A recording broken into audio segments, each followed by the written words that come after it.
Hello friends, எல்லாருக்கும் வணக்கங்க. இன்றைக்கி நம்ம சேனலில் வேர்க்கடலை லட்டு எப்படி செய்கிறதுன்னு பார்க்கலாம்.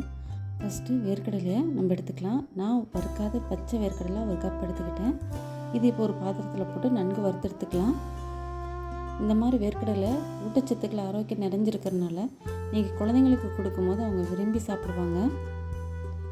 நன்கு வறுத்தக்கப்புறம் ஸ்டவ் ஆஃப் பண்ணிவிட்டு அதை ஆற வச்சிடலாம். நல்லா ஜில்லுன்னு ஆறினதுக்கப்புறமா ஸ்கின்னெல்லாம் ரிமூவ் பண்ணிக்கலாம். இந்த மாதிரி நம்ம கையிலேயே ரிமூவ் பண்ணி விடலாம். இப்போ வேர்க்கடலை ரெடி ஆயிடுச்சு. நம்ம வறுத்ததுனால அந்த கருப்பெல்லாம் இருக்கான்னு பார்த்து அதை ரிமூவ் பண்ணி எடுத்துக்கலாம்.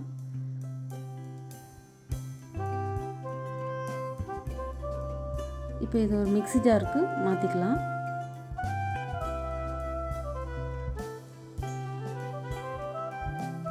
நான் தேவையான அளவுக்கு வெல்லம் எடுத்துக்கிறேன். இப்போ இந்த பொடியை ஒரு பாத்திரத்துக்கு மாற்றிக்கலாம். இந்த மாதிரி கட்டியெல்லாம் எதுவும் இல்லாமல் நம்ம கையில் கிளறி விடணும். வேர்க்கடலை சம்டைம்ஸ் முழுசாக இருக்கும், அதெல்லாம் குழந்தைங்களுக்கு டிஸ்டர்பன்ஸாக இருக்கும். அதெல்லாம் நம்ம கையில் கிளறி விடும்போது அதெல்லாம் எடுத்துடலாம். குழந்தைங்களுக்கு சும்மா நம்ம வேர்க்கடலை வறுத்து கொடுத்தாலோ இல்லை அதை வேக வச்சு கொடுத்தாலோ சாப்பிட மாட்டாங்க. இந்த மாதிரி கொஞ்சம் இனிப்பு சேர்த்து அதை லட்டு மாதிரி பிடிச்சி கொடுத்தீங்கன்னா விரும்பி சாப்பிடுவாங்க.